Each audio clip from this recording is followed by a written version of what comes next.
Hi everyone, this is Cheshta and welcome to Bicules. I hope आपकी preparation अच्छी चल रही है, बट आई गेस अगर आप थंबनेल देखकर इस वीडियो तक आ गए हो तो आपकी प्रिपरेशन में कुछ ना कुछ लूप होल जरूर है, जिनका सॉल्यूशन ढूंढने के लिए आप डेली यूट्यूब पर भटक रहे हो और भटकते भटकते आप इस वीडियो तक आ गए हो तो इस गरीब के सब्सक्राइबर भी कुछ बढ़ा देना। आज की वीडियो में हम बेसिकली बात करेंगे एक टॉपर में और एक नॉर्मल एस्पायरेंट में क्या डिफरेंसेस है, क्यों एक टॉपर कंसिस्टेंटली पढ़ पा रहा है, उसके स्कोर्स अच्छे हैं, उसका कोई बैकलॉग नहीं हो रहा है, और क्यों आप डेली नए स्केड्यूल बना रहे हो और उन स्केड्यूल को फाड़कर डेली गिल्ट के साथ सो रहे हो। क्या टॉपर के पास एक्स्ट्रा ब्रेन सेल है, क्या टॉपर को ऑक्सीजन नासा से मिल रही है। तो चलिए ये सारी चीजें हम देखेंगे। एक बात तो साफ है, अगर आपके एज ग्रुप के कुछ बच्चे चल रहे हैं, कहीं पर भी चल रहे हैं, आप पत्थर मारकर देख लेना, 10 में से 6 या 7 जने किसी ना किसी एग्जाम की तैयारी करते ही मिलेंगे, मतलब वो एस्पायरेंट फेज में ही होंगे। लेकिन हर एक एग्जाम में, चाहे वो नीट हो, चाहे वो यूपीएससी हो, चाहे सीए है, चाहे जेई है, हर एक एग्जाम में सिलेक्शन रेट इतना कम क्यों है? क्यों सिर्फ कुछ ऐसे एक्स्ट्रा ऑर्डिनरी, क्या वो लोग एक्स्ट्रा ऑर्डिनरी भी हैं? क्या ऐसे ही लोग, कुछ 10% लोग ही सिलेक्ट हो पा रहे हैं और बाकी एक कॉन्स्टेंट लूप होल में फंसे हुए हैं? तो सबसे पहली बात तो यही है कि बहुत सारे लोगों को यही नहीं पता राइट टाइम पे सिंपल थिंग्स कैसे करनी है। हमें लगता है कि अगर हमें किसी अच्छी जगह पर पहुंचना है, हमें एम्स में पहुंचना है, हमें आईआईटी में पहुंचना है, हमें यूपीएससी क्रैक करना है, हमें कुछ भी अच्छा करना है, हमें ऐसा लगता है कि उसके लिए हमें कॉम्प्लिकेटेड रास्ते अपनाने की जरूरत है, हमें कुछ बहुत कॉम्प्लेक्स करना पड़ेगा, पहाड़ चढ़ने पड़ेंगे। जब तक बिल्कुल हम पागल नहीं हो जाएंगे तैयारी कर तब तक हमारी सिलेक्शन नहीं होगी। नहीं, कई बार हमें कहीं पहुंचने के लिए इजी रास्ते काफ़ी होते हैं। जब आप ये समझ लोगे कि आपकी प्रिपरेशन को आपको एक जॉब की तरह लेना है, कभी अपने पेरेंट्स को देखो, अगर आपके पेरेंट्स जॉब कर रहे हैं, बिजनेस कर रहे हैं, वो कैसे 6 दिन 7 दिन एक ही काम 8 घंटे 10 घंटे कर रहे हैं, क्योंकि वो चीज़ उनकी ज़रूरत है, उनकी चाहत नहीं है, उनकी वांट नहीं है, वो उनकी नीड है। अगर वो काम नहीं करेंगे, पैसा नहीं कमाएंगे तो खाएंगे क्या, बच्चे कैसे पालेंगे? ऐसे ही अभी कहीं ना कहीं आपका ये जो ड्रीम है, ये आपकी सिर्फ चाहत है, सिर्फ वांट है, अभी आपकी ये नीड नहीं है। अभी आपके माइंड में कहीं ना कहीं एक फेस, एक कॉर्नर ऐसा है जिसको पता है कि अगर नहीं भी होगा तो मैं 1 साल 2 साल 3 साल और दे सकता हूँ, इसको पंचवर्षीय योजना बना सकता हूँ। 5 साल की एमबीबीएस है, पर मैं 5 या 6 अटेम्प्ट में इसको क्लियर करूंगा। प्लीज ऑफेंड नहीं होना, मैं जो कह रही हूँ बिल्कुल सच कह रही हूँ, आप मुझे कमेंट सेक्शन में गालियां दे सकती हो, ठीक है? तो अगर आपकी ये वांट की जगह नीड बन जाएगी ना, तो आप इसको लेकर चलोगे एक जॉब की तरह। आप 10 घंटे 9 घंटे 8 घंटे डेली पढ़ पाओगे। तो एक चीज तो मान लो, प्रिपरेशन बोरिंग होती है, मोनोटोनस होती है। होता क्या है, आपको लेक्चर्स में थोड़ा बहुत नाच गाना मिल जाता है। अब आपको लेक्चर्स तो आप लगा लेते हो, है ना, लेकिन रिवीजन में आती है मौत, क्योंकि रिवीजन में कोई आपको नाच के नहीं दिखा रहा, कोई गा के नहीं दिखा रहा। आप 1 घंटा बैठ ही नहीं पा रहे, कॉन्सेप्ट को पढ़ ही नहीं पा रहे, एमसीक्यू लगा ही नहीं पा रहे, लगा भी लियो तो फिर डिप्रेशन हो रहा है कि गलत क्यों हो रहा है। गलत इसलिए हो रहे हैं क्योंकि कॉन्सेप्ट क्लियर नहीं है। तो ये तो मान लो प्रिपरेशन में कुछ एंटरटेनिंग नहीं होने वाला है, प्रिपरेशन बोरिंग ही होगी। Treat it like a job, repeatedly notes बनाओ, रिवीजन करो, एमसीक्यू लगाओ, टेस्ट दो, एक्सक्यूजेस मत दो। 5 मिनट बाद पढ़ेंगे, 10 मिनट बाद पढ़ेंगे, आधे घंटे बाद पढ़ेंगे, 1 रील और 2 रील और, ऐसे करते करते पूरा दिन आपका निकल जाता है। तो ये याद रख लो कि कंसिस्टेंसी की ईएमआई आपको भरते रहना पड़ेगा, डेली थोड़ा थोड़ा कंसिस्टेंट रहना पड़ेगा। ऐसा नहीं है कि आप पहले ही दिन 10 घंटे पढ़ पाओगे। स्टार्ट करोगे 4 घंटे से, 5 घंटे से, लेकिन ईमानदारी से पढ़ोगे तो 10 घंटे पे भी पहुंच जाओगे। जब रिजल्ट दिखने लगेंगे तो अपने आप मोटिवेशन बनेगी। मोटिवेशन को अपने अंदर ढूंढो, बाहर मत ढूंढो, वो टेम्परेरी मोटिवेशन होती है। नीड वर्सेस वांट का क्राइटेरिया समझो, अपना वाई पहचानो, क्यों करना है आपको ये, ठीक है? दूसरा चलते हैं, you are prone to mistakes, ठीक है? इंसान गलतियों का कठपुतला है, और अगर वो नीट की या जेई की या यूपीएससी की या किसी भी कॉम्पिटिटिव एग्जाम की तैयारी कर रहा है तो उसकी गलतियां होगी ही होंगी। उस गलतियों को एक्सेप्ट करो, अपने साथ काइंड रहो, अपने आप को अप्रिशिएट करो, अपनी पीठ थपथपाओ कि कोई बात नहीं, अगर 5 क्वेश्चन गलत भी हो गए 10 में से, तो मेरे पास अभी मौका है, मैं इन 5 क्वेश्चन को प्रॉपर तरीके से एनालाइज कर सकता हूँ, ताकि नीट में ये गलतियां ना हो। आप अभी डर जाते हो, अभी आप गिल्ट के मारे, डिप्रेशन के मारे कि यार गलत होते हैं, फिर मुझे टेंशन होती है, गिल्ट वगैरह के मारे अभी आप नहीं लगाते हो क्वेश्चन, और फिर सीधा जाकर नीट में आपका बट्टा हो जाता है गुल, ठीक है? तो इस चीज को आपने सुधारना। उसके बाद दूसरी जो चीज है वो याद रखो, अवॉइड बर्न्ड इन्वेस्टमेंट। अब क्या मैम आप ये नई नई टर्मिनोलॉजीज ले आते हो, अब ये बर्न्ड इन्वेस्टमेंट क्या है? देखो होता क्या है ना, 3 चीजें होती हैं, एक है टाइम, एक है पैसा, और एक होता है टाइम और पैसा दोनों। ये जो आपका फेज चल रहा है ना, इस टाइम पे आपका टाइम ज्यादा इंपॉर्टेंट है, पैसा इंपॉर्टेंट है, पेरेंट्स लगा रहे हैं, कैसे लगा रहे हैं मुझे भी पता है, बहुत मुश्किल से लगा रहे हैं, पर वो पैसा जो भी लग रहा है वो इन्वेस्टमेंट है, वो एसेट है। आप लोग पढ़ लिख जाओगे तो आप लोग उनको रिटर्न दे दो। अब होता क्या ना, हम ऐसे हाइप में आके कोई ऐसी बुक खरीद लेते हैं जिसमें हमें पता चल रहा है बाद में कि यार इसमें तो नीट से रेलिवेंट इतना कुछ है ही नहीं, फालतू की चीज़ें ज़्यादा है, एवरीथिंग अंडर द सन है और आनी सिर्फ एनसीईआरटी है। अब जस्ट बिकॉज हमने 500 रुपये की वो बुक खरीद लिया, हम उस पर लगे रहते हैं, या हमने 4000 का वो कोर्स खरीद लिया जिसमें इतना एक्स्ट्रा पढ़ा रहे हैं, नीट का कुछ पढ़ा ही नहीं है। क्योंकि देखो, मानो या ना मानो, ये इतनी हाइप क्रिएटेड है मॉक टेस्ट के नाम पर, प्रिपरेशन के नाम पर, लेकिन 98% पेपर एटलीस्ट बायो और केमिस्ट्री में तो मैं बता सकती हूँ कि वो अभी भी एनसीईआरटी से ही आ रहा है। और आप 98% को छोड़कर, चलो 95 कह लो, 95% को छोड़कर उस 5% के पीछे भाग रहे हो। आपको ये नहीं पता, अगर आप पहले इस 95 को सॉर्ट कर लोगे तो वो 5% नहीं भी सॉर्ट करोगे, आपको सिलेक्शन के लिए 720/720 नहीं चाहिए है। समझ रहे हो इस बात को? तो अवॉइड बर्न्ड इन्वेस्टमेंट। इस टाइम पे टाइम ज़्यादा इंपॉर्टेंट है मनी से। अगर ऐसा कोई रिसोर्स है, ऐसे कोई लेक्चर्स हैं जो देखते देखते आपको रियलाइज हो गया कि मेरे क्वेश्चन सॉल्व नहीं हो रहे हैं, ये रेलिवेंट नहीं है, छोड़ दो, फोमो मत करो उसका। आगे चलते हैं। तीसरा क्या है? Avoid early cheat code. मैंने बहुत सारे बच्चे ऐसे देखे हैं, आज लेक्चर लगा, उन्होंने 10 पेज के नोट्स बनाए, ऐसे करते करते एक चैप्टर उनका 2 चैप्टर कंप्लीट हो गए, वो फटाफट से ना रश करते हैं कि यार शॉर्ट नोट्स बनाते हैं। एक रिवीजन भी उन्होंने अपनी कॉपी की पूरी नहीं ली है, एक बार भी एनसीईआरटी पूरी नहीं पढ़ी है, शॉर्ट नोट्स बनाते हैं। एनसीईआरटी के भी शॉर्ट नोट्स बना कैसे रहे हैं? बस लिख सब कुछ रहे हैं, उसकी स्क्रीनिंग कर ही नहीं रहे। जब तक आपको कॉन्सेप्ट नहीं पता, आप स्क्रीनिंग नहीं कर पाओगे। 250 पेज की एनसीईआरटी थी, आपने 1000 पेज के नोट्स बना दिए। अरे भाई, एनसीईआरटी पढ़ लेते ढंग से। तो ये चीट कोड्स को, ये शॉर्टकट्स को अवॉइड करो। कब बनाने हैं शॉर्ट नोट्स? जब आपने 4 या 5 बार वो प्रॉपर वाले नोट्स अपने जो लेक्चर के बनाए हैं उनको प्रॉपर तरीके से पढ़ लिए। अब आपकी पेपर को रह गए 3 या 4 महीने, अब फटाफट से नोट्स बनाओ, क्योंकि आपको सब कुछ रटा पड़ा। और नोट्स ऐसे फैंसी नोट्स मत बनाओ दूसरों को दिखाने के लिए। नोट्स ऐसे बनाओ कि आपको लिखा हुआ समझ में आए, आपको समझ आ रहा है, बाकियों को उसमें कीड़े चलते भी दिखे तो कोई फर्क नहीं पड़ता। तो अर्ली फेजेस में शॉर्टकट्स को अवॉइड करो, क्योंकि वो तो फिर आपको आपका पूरा ईयर ही कॉस्ट कर लेंगे। ये मैं आपको बता चुकी हूँ कि treated like a job, preparation तो बोरिंग होगी ही होगी। अब हम है ना हमेशा एक परफेक्ट टाइम का वेट करते हैं। ये मान लो आप कभी भी रेडी नहीं हो पाओगे। परफेक्ट टाइम कुछ नहीं होता, आपको आज जितना आता वही परफेक्ट टाइम है। आप सोचते हो ये चैप्टर पूरा हो जाए फिर एमसीक्यू लगाऊंगा, एक और चैप्टर पूरा हो जाए फिर पूरी मॉड्यूल एक साथ लगाऊंगा, सिलेबस ही पूरा हो जाए मॉड्यूल एक साथ लगाऊंगा। हाँ, परफेक्ट टाइम नहीं होता है। डेली जितना कर रहे हो डेली एमसीक्यू लगाओ। क्या हो गया, जो कॉन्सेप्ट नहीं हुआ उन एमसीक्यू को अभी सर्कल करते चलो। ऐसे करते करते अगर 7 दिन आपका एक चैप्टर चल रहा है ना, 7 बार आप उस मॉड्यूल को कर लोगे, जो क्वेश्चन कर लिया उनसे भी दोबारा गो थ्रू हो जाओगे। तो राइट टाइम कुछ नहीं होता। आज this hour, this minute, this second is the right time, तो लग जाओ वहां पर। उसके बाद देखो, the only reality is now. आपने लेक्चर्स लगा लिया, आपने नोट्स बना लिया। अब अगर आज मैं आपसे एक छोटा सा कॉन्सेप्ट भी पूछ लूँ ना कि बताओ इसका मतलब क्या है, आप पता क्या कहोगे?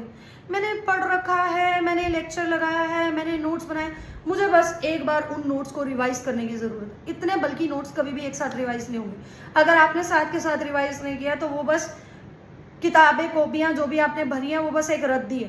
टेक मी, गालियाँ दे सकते हो मुझे, रॉन्ग कंसीडर कर सकते हो, कुछ भी कह सकते हो, पर वो सिर्फ एक रद्दी है, वो बाद में नहीं होने वाली। अगर आप डेली का काम डेली रिवाइज नहीं कर रहे हो तो आपका कुछ भी नहीं होने वाला।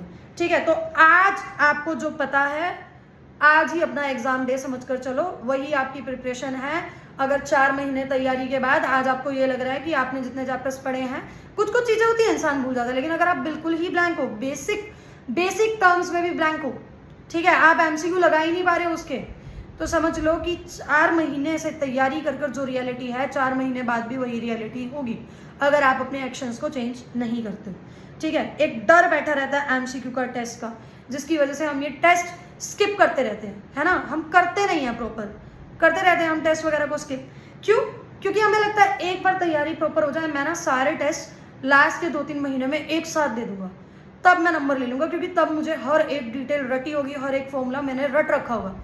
ऐसा कभी नहीं होगा। मार्क माई वर्ड्स, ये टाइम अगले साल फिर आएगा। अगले साल आप मेरे जैसे किसी रैंडम इंसान की वीडियो फिर देख रहे होगे, कोई नई स्ट्रैटेजी फिर देख रहे होगे, लेकिन चीज़ें चेंज नहीं होंगी। या तो आप इसको 5 वर्षीय योजना बना लोगे, 5 साल की MBBS, 5 साल आपको क्लियर करने में लग रहे हैं, वो वर्थ नहीं है। आप मुझे इस बात पे गालियाँ दे सकते हो, पर वो क्लियरली वर्थ नहीं है। ठीक है, चलो आगे देखो, मटेरियल कलेक्शन।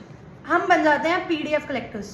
जो भी नया PDF मार्केट में आया, जो भी नई बुक मार्केट में आई, हम भागेंगे उसकी तरफ। हमें वो बुक भी चाहिए, हमें वो PDF भी चाहिए।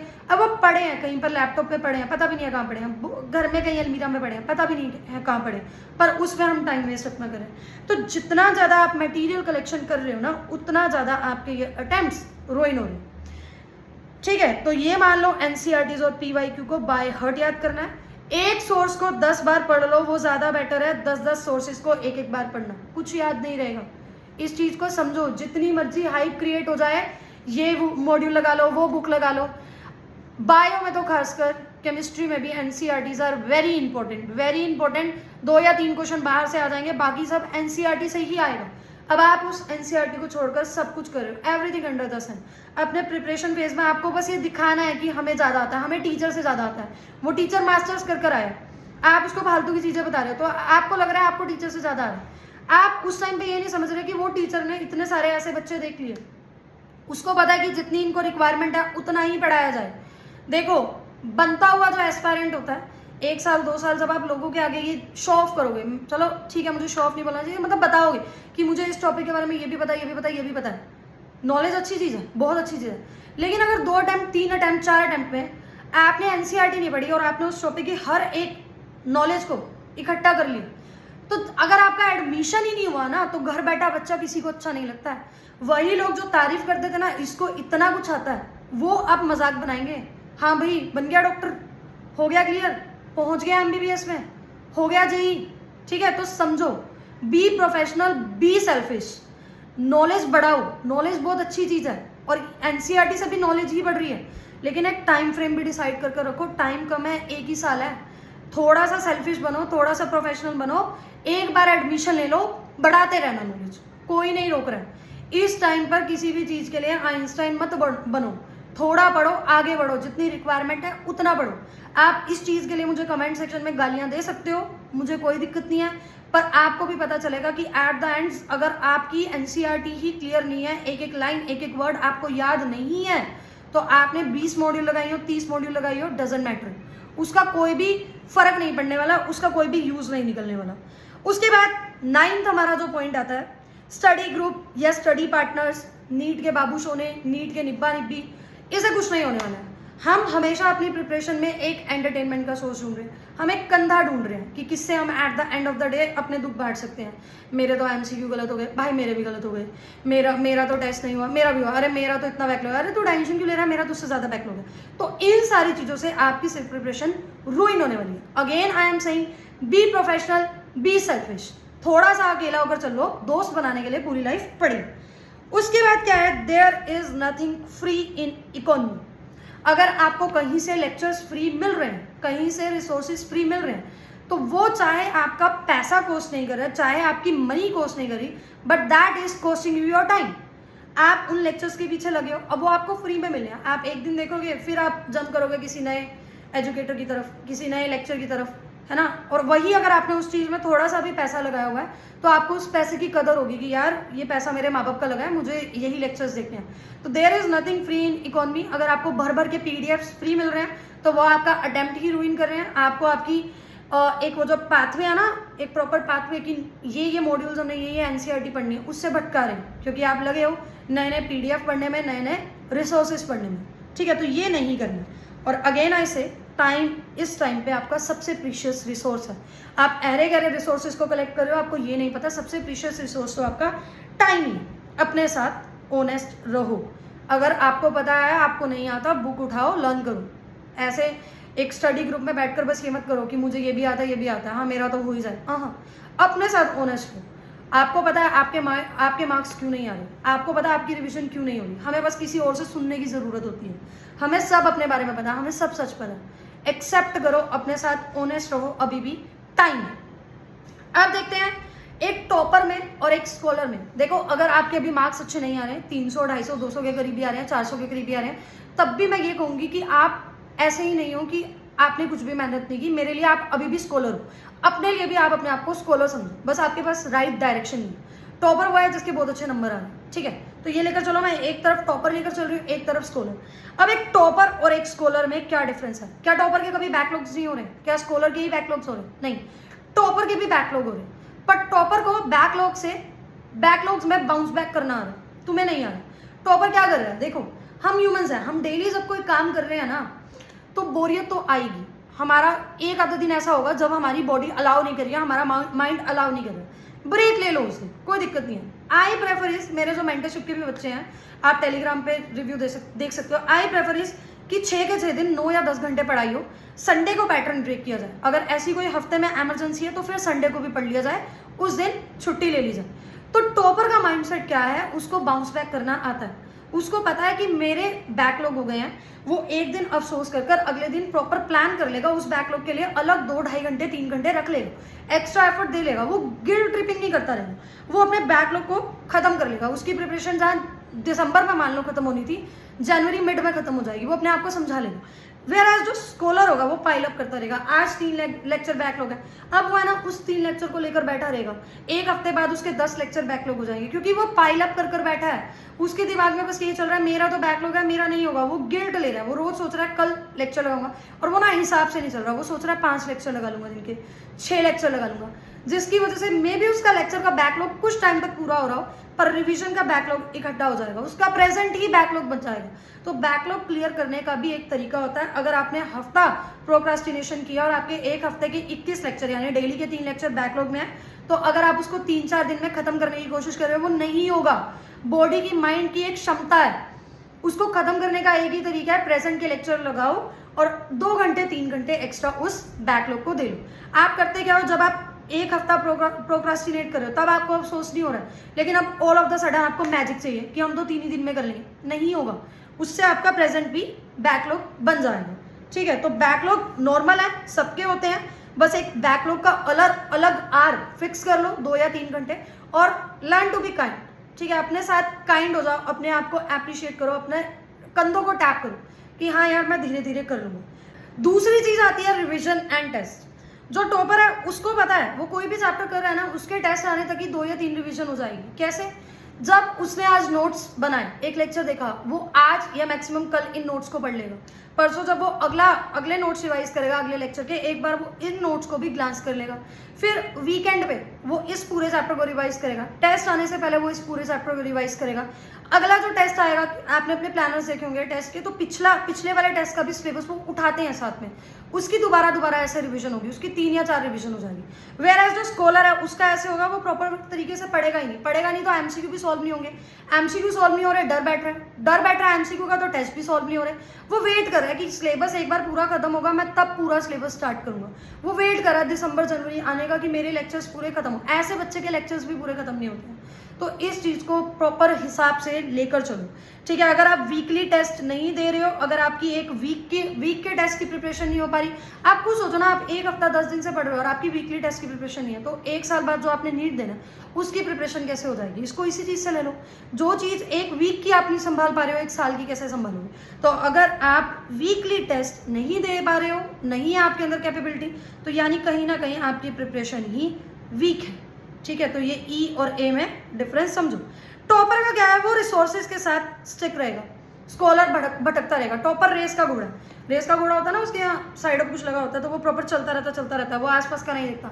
और वो दूसरा क्या है, स्कॉलर क्या है, वो सड़क का सांड है, नया कोई टीचर आया लग गए, नया कोई PDF आया मार्केट में बुक आई लग गए, है ना, तो वो लगे रहते हैं, उनकी प्रॉपर फिर तैयारी होती ही नहीं। किसी एक टीचर के बारे में कोई एक आधा रिव्यू किसी बच्चे ने खुंदक में गलत लिख दिया, तो तुम्हें भी डाउट आने लगेगा कि ये टीचर ही अच्छा नहीं है, ये मेंटर ही अच्छा नहीं है, ठीक है, हमें चेंज करने की ज़रूरत है। टॉपर क्या करता है, वो पेशेंस शो करता है कि हाँ यार मेरे को अपने मेंटर पे, अपने टीचर पे ट्रस्ट है, मेरा रिजल्ट आ जाएगा क्योंकि मुझे इंप्रूवमेंट दिख रही है। ठीक है, तो रेस का घोड़ा बनो, सड़क का सांड मत बनो।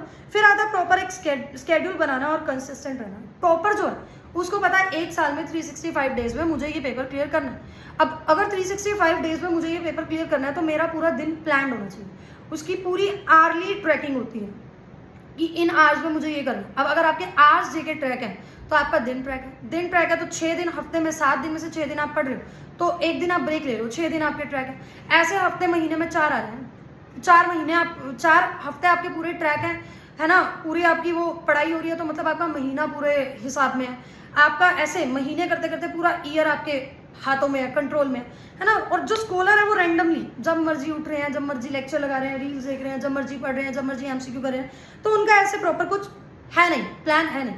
तो प्लान कैसे बनाना है ये मैं आपको बताती हूँ। ये मैं एक एग्जाम्पल दे रही हूँ, मैं अगस्त का एक वीक उठा रही हूँ रैंडम, जिसमें कोई टेस्ट दिया हो, और मैं बता रही हूँ पूरे वीक तैयारी कैसे चलती है और रिजल्ट के साथ। तो देखो मैं विद प्रूफ बता रही हूँ। ये प्लानिंग आप खुद भी कर सकते हो, नहीं हो रही है तो आप मुझसे मेंटरशिप ले सकते हो। ये वाली मेंटरशिप आपको लिटरली कोई भी नहीं देने वाला। आप मेरे टेलीग्राम पे या मेरे इंस्टाग्राम पे रिव्यूज देख सकते हो विद रिजल्ट्स, विद प्रूफ मैं बात कर रही हूँ। ये आप खुद भी प्लान बना सकते हो, नहीं बन रहा है तो मुझसे ले सकते हो, क्योंकि एज आई से इस टाइम पे टाइम ज़्यादा इंपॉर्टेंट है मनी से। क्योंकि अगर आपका एट द एंड सिलेक्शन ही नहीं हो रहा है तो अगले साल आप दोबारा से इन्हीं रिसोर्सेज में, क्लासेस में, लेक्चर्स में, मेंटरशिप में, हर चीज़ में पैसा बहाने वाले हो। तो वाइज डिसीजन लो। अब देखो ये मान लो ये टेस्ट है, 10 अगस्त को टेस्ट है, तो देखो कैसे चल रहा है, कुछ भी चीज़ कॉम्प्रोमाइज़ नहीं हो रही है। वही डेली लेक्चर चल रहे हैं। सुबह का जो स्लॉट है, कोई रात को उठ रहा है तो उसकी रात को लेट सो रहा है तो उसका रात तक चल रहा है। ये जो बच्चा है ये सुबह जल्दी उठ रहा है तो सुबह रिवीजन हो रही है टेस्ट सिलेबस की, जैसे लॉज ऑफ मोशन उसको रिवाइज करना, उसके क्वेश्चन करना, ठीक है। ये टेस्ट सिलेबस चल रहा है सुबह, ठीक है, ये सारा टेस्ट सिलेबस चल रहा है। और शाम में लग रहे हैं लेक्चर, और इन्हीं लेक्चर के नोट्स भी आज रिवाइज हो रहे हैं, इसकी डीपीपी भी हो रही है। अगले दिन देखो वही रिविजन हो रही है, क्लास लेक्चर्स लग रहे हैं, नोट्स हो रहे हैं, डीपीपी हो रही है। अगले दिन देखो क्वेश्चन प्रैक्टिस अच्छी हो रही है, नोट्स वगैरह, डीपीपी, सब कुछ हो रहा है।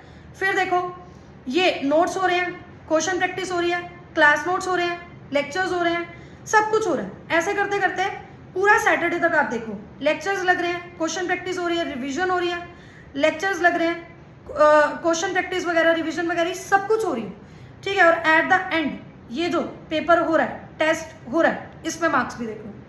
सो अगर आपके पूरे आवर्स ट्रैक है ना कि, और आप इनमें देख सकते हो कि प्रॉपर ब्रेक भी मिल रहा है हर चीज़ का, दिन में भी 3 घंटे का रेस्ट मिल रहा है, रात को भी टाइम से सोया जा रहा है। और मेरे पास लिटरली आप इन प्लानर के सैंपल टेलीग्राम पे भी देख सकते हो। मेरे पास वो बच्चा भी है जो सुबह 5 बजे तक जाकर पढ़ रहा है, वो बच्चा भी है जो सुबह 5 बजे उठकर पढ़ रहा है, और दोनों के ही रिजल्ट्स बहुत अच्छे आ रहे हैं। डिपेंड ये करता है कि आप मेंटरशिप लेकर भी पढ़ना चाहते हो या नहीं। अगर आप ये सोच रहे हो कि जैसे एलन आकाश में कोचिंग लेकर अब जादू हो जाएगा, अपने आप पेपर क्लियर हो जाएगा, पर जब तक आप खुद से एफर्ट्स नहीं डाल रहे हो, नहीं हो पा रहा है, तो ऐसे ही मेंटरशिप लेकर भी कोई जादू नहीं होने वाला है। अगेन आप ये प्लानर्स खुद भी बना सकते हो।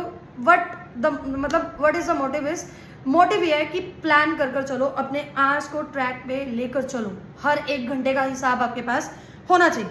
तो वीडियो सोची तो 15 मिनट की थी, पर आई गेस 20 मिनट के आसपास बन चुकी है। अगर लास्ट तक भी आप इस वीडियो में बने रहे हो तो एक अच्छा सा कमेंट छोड़ देना। अगले हफ्ते मिलते हैं एक नए स्ट्रेटेजी वीडियो के साथ। Thank you so much.